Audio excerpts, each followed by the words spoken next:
Hello friend, good morning, good afternoon, good evening. जब भी आप अपना वीडियो देख रहे हो, चलिए बेसिकली इस वीडियो लेक्चर हम डिस्कस करेंगे JEE advance problem fractional part based एक क्वेश्चन है जो कि जेई एडवांस में है। इस क्वेश्चन को डिस्कस करेंगे, सिंपलीफाई कैसे होगा और ये x जो रिप्रेजेंट करा फ्रैक्शनल पार्ट फंक्शन, तो देन फाइंड 2x में B is equal to 2x की अल्टीमेट आपको वैल्यू फाइंड आउट करनी है।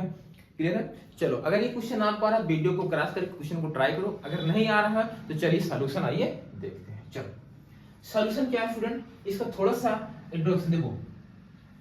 पता आपको fractional part of x plus fractional part of minus x is equal to क्या होता है। अगर यार x यहाँ बिलोंग्स टू इंटीजर हो गया, अगर x जो है बिलोंग्स टू इंटीजर हो गया तो ये 0 आ जाएगा। और यहां से अगर x not belongs to integer है, वैल्यू आती है 1। क्या आता है? 1 आता है। तो जहां जहां देखो, अब एक केस सोचो, अगर x इंटीजर हो रहा, सोचो अगर x इंटीजर हो गया, अगर x इंटीजर हो गया तो इसकी वैल्यू 0, इसको वैल्यू 0 होगी। भाई यहाँ 4 पुट करोगे तो 0, यहाँ 4 पुट कर -4 0, तो ये 0, ये 0, ये 0, ये 0, यहाँ बचेगा -2 इक्वल टू 0। ट्रू या फॉल्स? फॉल्स। इसलिए इस सॉल्यूशन में x की वैल्यू इंटीजर नहीं होगी। बात समझ में आया? तो बचता अपन case x not is equal to integer. अब बताओ यहां से fractional part of x plus fractional part of minus x is equal to 1 है। क्या यहां से fractional part of minus x के प्लेस पर 1 minus fractional part of x लिख सकते हो? लिख सकते भाई। जहां जहां fractional part of minus x है वहां 1 minus fractional part of x लिख दो आराम से अल्टीमेट। चलो पुट करें, देखो यहां ये है 7 फ्रैक्शनल पार्ट ऑफ एक्स की power 4 plus 9 fractional part of x cube. इसको रिप्लेस कर रहे हैं यहां 1 minus fractional part of x, 1 minus fractional part of x minus 5 fractional part of x का square plus 9 fractional part of x, इसके place पर 1 minus fractional part of x minus 2 equal to 0। बोलो सही है? चलो यहां मैं लेट कर रहा हूं वापिस। Let fractional part of x को मैंने मान लिया t। बोलो सही है? अगर फ्रैक्शनल ऑफ एक्स को आपने t लेट कर दिया, t कहां से कहां तक वेरी करेगा?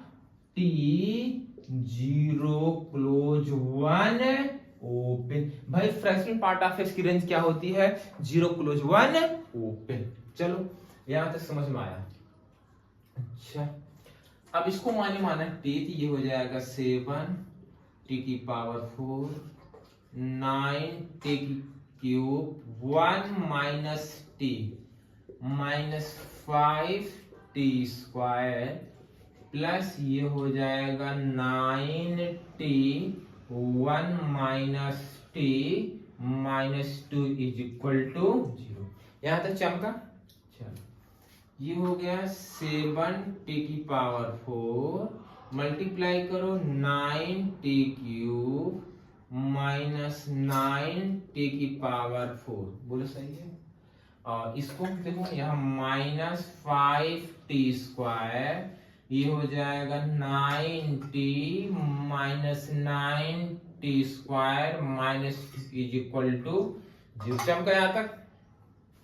देखो अब देखो करना क्या, यहाँ 7t की पावर 4, यहाँ देखो 7t की पावर 4 है, माइनस 9t की पावर 4 है, इसको मर्ज करवा लो, ठीक है ना? तो यहाँ हो जाएगा माइनस 2t की पावर 4। बोलो सही है? ये दोनों मर्ज करा ली है। क्लियर है? और यहाँ बचा है प्लस 9t क्यूब। ठीक है? चलो और क्या बचा? ये देखो ये 9 और 5 मिलकर -14t स्क्वायर। बोलो सही है?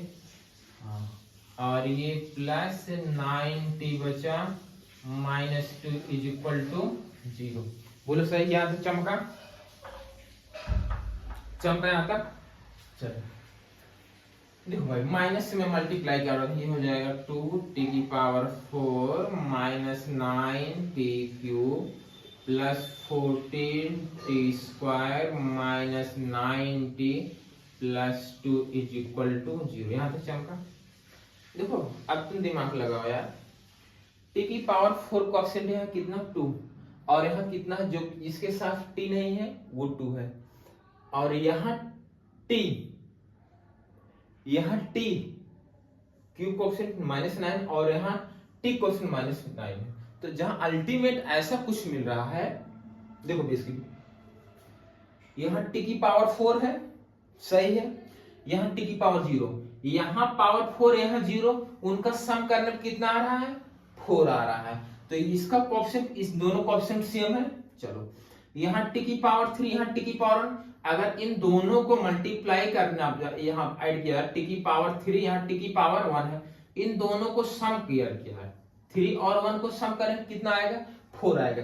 इसकी पावर सम करने पर 4 आ रहा है, इसकी पावर सम करने पर 4 आ रहा है, और इसका इन दोनों कोएफिशिएंट सेम है, उसका समझ आइए कि रेसिप्रोकल का फार्मूला क्या होगा? रेसिप्रोकल इक्वेशन बनेगी। सर कैसे बनेंगे, आओ देखते हैं। देखो इसको याद रख लेना, रेसिप्रोकल का बनेगा, ठीक है। अब मैं क्या कर रहा हूं, इस इक्वेशन को t² से डिवाइड कर दे रहा हूं। चलो डिवाइड करो, ये हो जाएगा 2t² माइनस t² से डिवाइड करेंगे, t² से डिवाइड करोगे 9t प्लस ये हो जाएगा 14, t² से डिवाइड कर रहे हैं -9/t plus 2/t² equal to 0। यहां तक चमका? चलो इसको एक साथ 2 कॉमन कर लो, 2 अगर कॉमन कर लोगे तो हो जाएगा t² प्लस 1/t²। इन दोनों एक साथ कॉमन, इसमें 9 कॉमन कर लो, बचेगा t प्लस 1/t, और ये बच गया प्लस 14 इक्वल टू, यहां तक चमका? चलो फिर यहां मैं लेट कर रहा हूं, और यहां पर लेट कर दूं, लेट t प्लस 1/t को मैंने मान लिया y। क्या मान लिया? y। स्क्वायरिंग करोगे स्टूडेंट, ये हो जाएगा t² plus 1/t² plus 2 is equal to y²। तो यहां से t² plus 1/t² is equal to y²। माने दिख रहा है कि नहीं दिख रहा है? चलो दिख रहा है, क्लियर है? तो बताओ t² प्लस 1/t² प्लेस पर y² -2 लिख सकते हैं, इसके प्लेस पर 2y² -2 -9, इसको क्या लेट किए हो? t प्लस 1/2 क्या लेट किए हो? y। यहाँ y लिख दो, क्या ब्रैकेट लगाए भाई, और ये प्लस 14 इक्वल टू 0। यहाँ तक चमका? मल्टीप्लाई करो, ये हो जाएगा 2y² -4 -9y plus 14 equal to 0। Simplify तो ये हो जाएगा t², क्लियर है, -9y, अब हो जाएगा प्लस 10 इक्वल टू 0। फैक्टर करो, इसका फैक्टर करो,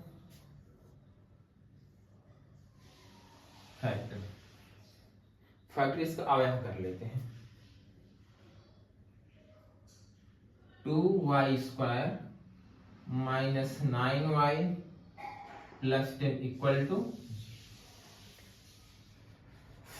4 और 5, 10 2 is 20, 4 5 is 20, और 4 और 5 को ऐड करोगे 9 आएगा। तो ये हो जाएगा 2y² -5y -4y plus 10 is equal to, इसमें से y कॉमन कर लो, तो ये हो जाएगा 2y -5 -2 कॉमन कर लोगे, तो अगर माइनस आपने 2 कॉमन किया स्टूडेंट, यहाँ बचेगा 2y -5 इक्वल टू 0। यहाँ आ गया y -2, और यहाँ हो जाएगा 2y -5 इक्वल टू 0। बात समझ में आई। यहाँ student y is equal to 2 आया और यहाँ से y इज इक्वल टू 5/2। आपको y नहीं फाइंड आउट करना, आपको तो x फाइंड आउट करना है ना। अब y के प्लेस पर आप t प्लस 1/t पुट कर दो, t प्लस 1/t।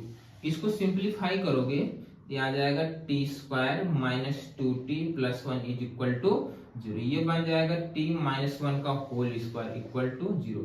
यहाँ से t इज इक्वल टू 1 आ गया, t इज इक्वल टू 1 आ गया। चलो यहाँ इसको सिंप्लीफाई करो, आओ y की वैल्यू पुट करो, t plus 1/t is equal to 5/2। बोलो सही है। ये हो जाएगा t square plus 1/t is equal to 5/2। Multiply करो हो जाएगा 2 square minus 5t plus 2 equal to 0। बोलो सही है। अब इसको फैक्टर कर लेते हैं, 2t square minus 5t plus 2 equal to 0। ये हो जाएगा 2t square minus 4t minus t plus 2 is equal to 0। बोलो सही है, सही है। यहाँ से 2t कॉमन कर लोगे तो हो जाएगा t माइनस 2, यहाँ से माइनस 1 कॉमन कर लोगे t माइनस 2 इक्वल टू 0। यहाँ से 2t माइनस 1 आया और यहाँ से t माइनस 2 इक्वल टू 0। यहाँ से t की वैल्यू हाफ और t की वैल्यू 2। t की तीन वैल्यू आई। क्या क्या वैल्यू आई यहाँ देख लो, t की क्या क्या वैल्यू यहाँ देखो, t इज इक्वल 1 आया है और t इज इक्वल टू 1/2 आया, t इक्वल 2 आया। बोलो सही है। लेकिन t है क्या, t fractional part of x है। क्या ये फ्रैक्शनल पार्ट होगा? नहीं, ये भी नहीं होगा, ये भी नहीं होगा। तो t की केवल एक ही वैल्यू चलेगी, t इज इक्वल टू 1/2। यहाँ देखो t इज इक्वल टू 1/2 आया, मतलब है fractional part of x is equal to 1। आपको 2x की वैल्यू निकालनी है, fractional part of x is equal to 1/2 आया। अब आप बोलो किन किन का फ्रैक्शनल पार्ट ऑफ 1/2 होगा? किसका मैं यहां लिख रहा हूं, देखना भाई 1/2 है। अगर इसमें 1 ऐड कर दूं तभी तो फ्रैक्शनल पार्ट ऑफ x 1/2 रहेगा।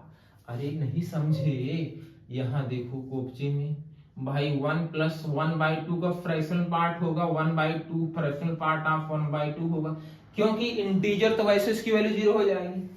तो 1 प्लस 1/2 इसका फ्रैक्शनल पार्ट 1/2 होगा, 2 प्लस 1/2 इसका 1/2। बोलो सही है। और 3 प्लस 1/2 इन सभी का फ्रैक्शनल पार्ट कितना होगा? 1/2 ही होगा। अब कहां बताएं, आओ ये हो गया। ये आप इसको लिख लीजिए, ये पार्ट लिखो इसको फटाक से, ये वाला पार्ट आप नोट कर लो, इसको नोट कर लो, फिर मैं इसको यहां एक्सप्लेन करता हूं। हो गया? चलो आओ यहां फ्रैक्शनल पार्ट ऑफ x 1/2, इसको 2 3/2 और इसका हो जाएगा 5/2 और इसका हो जाएगा 7/2। इन सभी का फ्रैक्शनल पार्ट 1/2 आएगा ही आएगा। क्लियर है? हाँ। अब भाई अगर समझ नहीं आ रहा हो, इस 0.5 फ्रैक्शनल पार्ट 0.5, इसको डिवाइड करो 1.5 आएगा। 1.5 का फ्रैक्शनल पार्ट कितना हो जाए? 0.5। इसको डिवाइड कर लो, इसको 2.5 आएगा, 2.5 का फ्रैक्शनल पार्ट 0.5 होगा। इसको डिवाइड करके देख लो 3.5 का फ्रैक्शनल पार्ट 0.5 आएगा। तो इन सभी का फ्रैक्शनल पार्ट जो होगा, जो कुछ भी लिखा गया है, इन सभी का फ्रैक्शनल पार्ट जो आएगा, x को मैं हटा दूं, x यहां से हटा दीजिए, है ना, क्योंकि देखो यहां से भी x को हटा दो। इस वजह से रीजन ये है, fractional part of x equal to 1/2 है, हमें x फाइंड आउट करना है, क्योंकि 1/2 ऑटोमेटिक फ्रैक्शनल पार्ट है। अगर इसमें 1/2 ऐड करोगे तो भी तो फ्रैक्शनल पार्ट 1/2 आएगा, 1 ऐड कर दो, इसलिए यहां से फ्रैक्शनल पार्ट x हटा। क्लियर? ये बात समझ में क्यों मैंने इसको रिमूव कर दिया? भाई fractional part of x is equal to 1/2 है, x की वैल्यू 1/2 समझो ना। देखो फ्रैक्शनल पार्ट ऑफ x, अगर ये फ्रैक्शनल पार्ट x है, ये डायरेक्टली x बाहर आ जाता है। वैसे ये फ्रैक्शनल पार्ट ऑफ x, ये 1/2।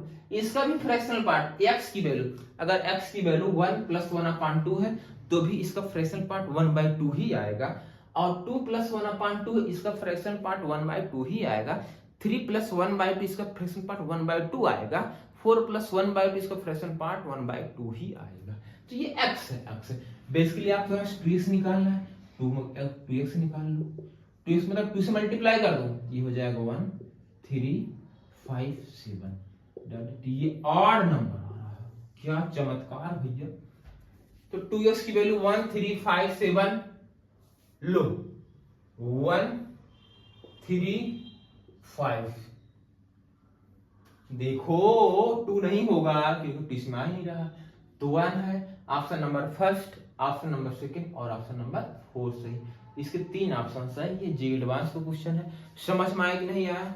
आया समझ में? इसको नोट कर लीजिए।